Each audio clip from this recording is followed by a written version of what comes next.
bonus video with Beedle the Bard number 3, and that would be the Warlock's Hairy Heart, in which nothing good happens.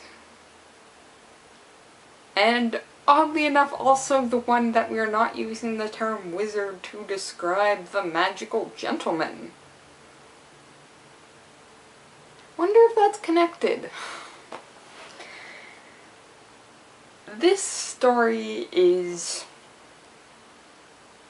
frightening.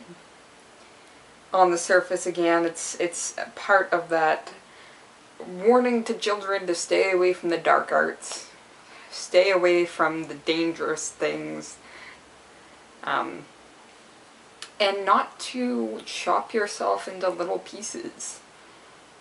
The key part of this is that all of you needs to be connected, and you can't remove a part of you and deny its existence. Whether or not it's literally, which seems to be what's happening in the story here, the Warlock is literally learned how to remove his heart and keep it away from him. Or, of course, figuratively, don't deny what you're feeling. Don't deny what you're thinking. Embrace who you are. But that is to say, of course, that it's not embrace everything. That's actually the warning here, is that what we're being presented with is two extremes. At first, we get the complete and total denial of all these feelings. Oddly enough, it's the positive feelings. We've still got the anger and the disinterest and the coldness that's coming in. But then when he puts his heart back, of course, we're on the other thing where he just gives in to everything. And because he's denied it for so long, everything's gone twisted. And he'll go to the extreme.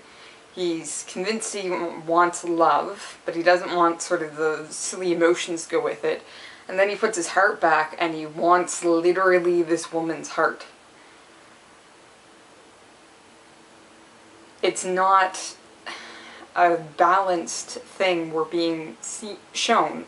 We're being shown the two extremes, the extreme imbalance of this man.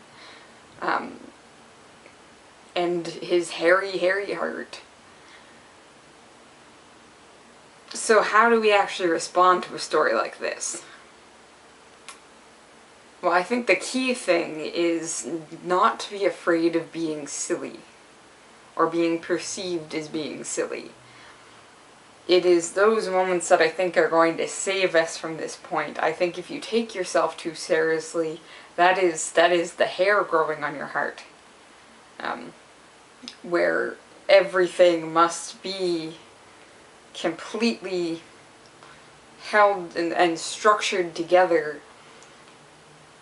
And I think that's it. When you're trying to hold yourself rigid, that's the exact opposite of what hair tends to be. Hair tends to move and given the chance to grow and spread.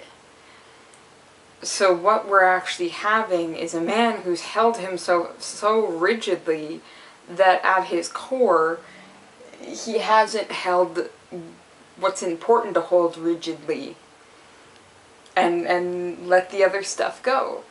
You can let your positive emotions grow and intermingle and intertwine.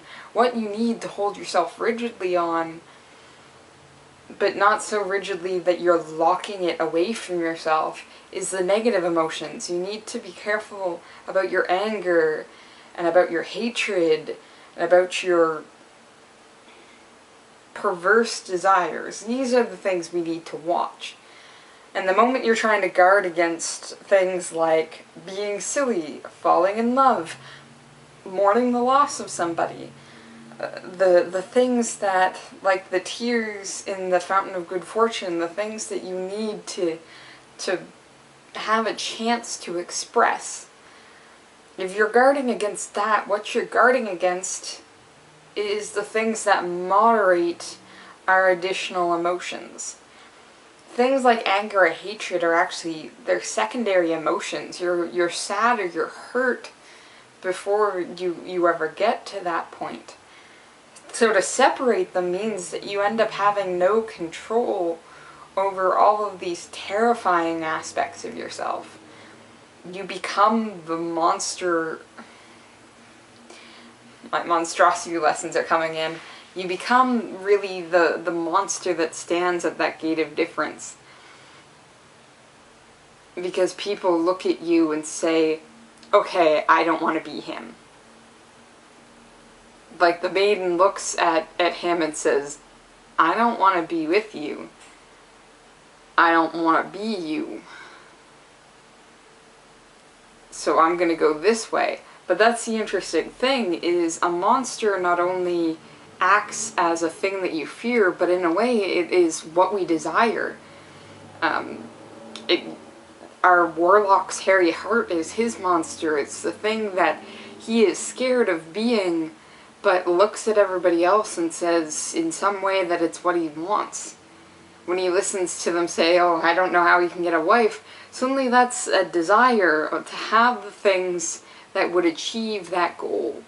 So his heart becomes both the thing he is terrified of and the thing he desperately wants. To the point that when it is taken into himself, it takes him over and he strives to receive another heart. The warlock himself acts as Our Lady's monster, the thing that she is scared of but attracted to. You're everything I could wish for, but if only you had a heart. And the moment she sees this hairy thing, she doesn't immediately run away. She's repulsed by it, but she wants also to know it. And know it inside the warlock's chest. Even she becomes a monster to this warlock as the person who seems to be utterly perfect and desirable, except the feelings required are the thing that he is afraid of. So we do not actually have in this short story anything that is not monstrous. Because we look at all of these moments and maybe we say that we don't want to be like the warlock, but there are moments where we do care too much, or we think we are being silly, or we are embarrassed, and we wish we did not have a heart. There are moments where we can see people who can take so much more than us and keep going, and we wish we were like them. But also that scares us because we wonder both if they do not have a heart and whether ours is too big or too small or too weak or just not enough. This story is frightening, but not just because we are looking at a man and a hairy heart, but because we can see ourselves in each of these characters, each of these fears, and yet we know in some ways that we want this as well. Maybe not the end where literally both of them are dead, but also consider the fact that some of our greatest love stories are ones in which the lovers end up dead. Romeo and Juliet, Tristan and Isolde. Our key love stories do not end happily. So what's happening here? It's pointing out how perverse some of our interests are. Maybe we're not ripping hearts out of women's chests, but we are romanticizing love and death alongside each other. So I don't think we can deny that in ourselves. I think if we deny it too much, then our hearts will grow hairy and we will start ripping hearts out of people's chests. And I don't think that's something we want to do.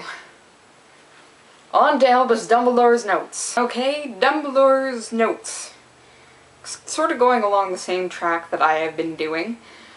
Before we get into it, because there is sort of a way I would like to go, I should tell you that the monster definition that I spoke about is only part of the definition. I am speaking about Jeffrey Jerome Cohen's 7 monster theses, which sort of helps define a monster insofar as you can't really define one. And I was taught these theses in my second year at university, and it has just infected everything, and the professor that teaches this absolutely loves when she can do this. But to start, we have from Dumbledore a really interesting look at, again, that desiring side of the fear that we're experiencing. For example, we have Beatrix Bloxham, who of course ends up rewriting a bunch of these tales, not this one notably, who talks about overhearing this tale through a keyhole and being so frightened by it that she started sleepwalking to overhear more tales, which is interesting.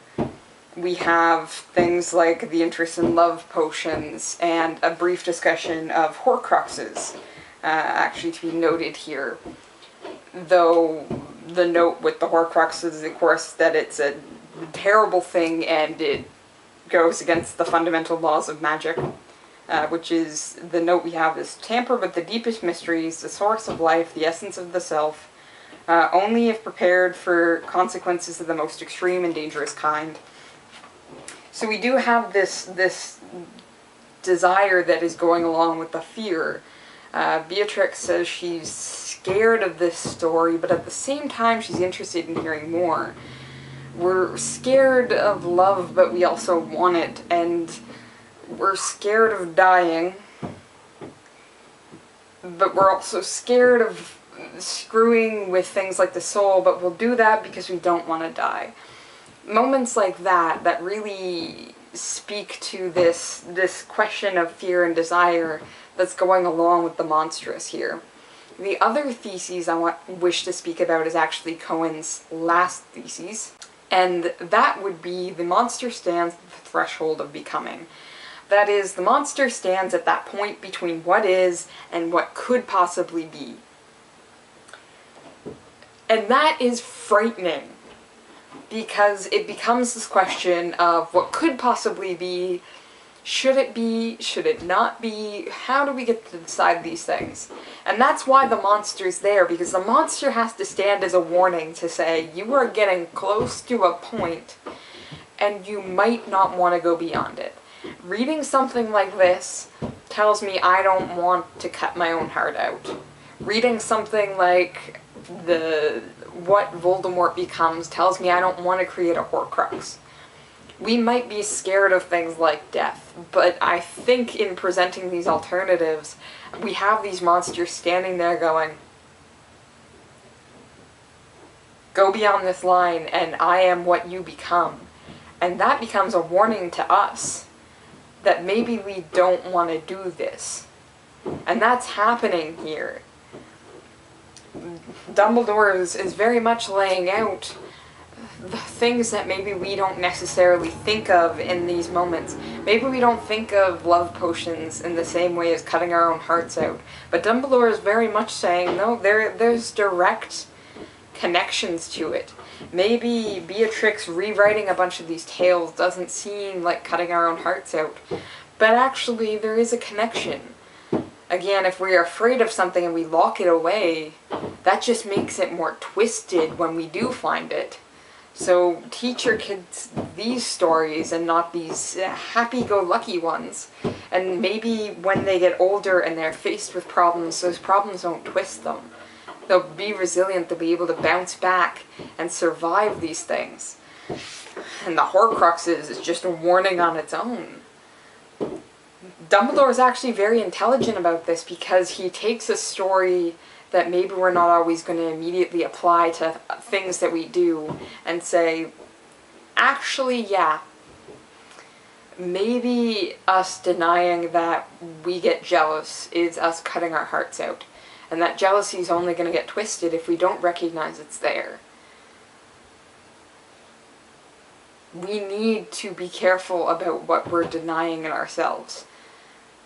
Because denial is that monster that is going to twist things around. And sometimes it's enough to warn us away and say, okay, I don't want to go there. But other times it is going to be the monster that we create because we didn't go there. And we just have to keep an open mind about that. Okay. That makes 3 done, and we've got 1 more to go! And it's Babbity Rabbity! I like Babbity Rabbity. And not just because I like saying Babbity Rabbity. I'm on to the next one! I'll see you next time!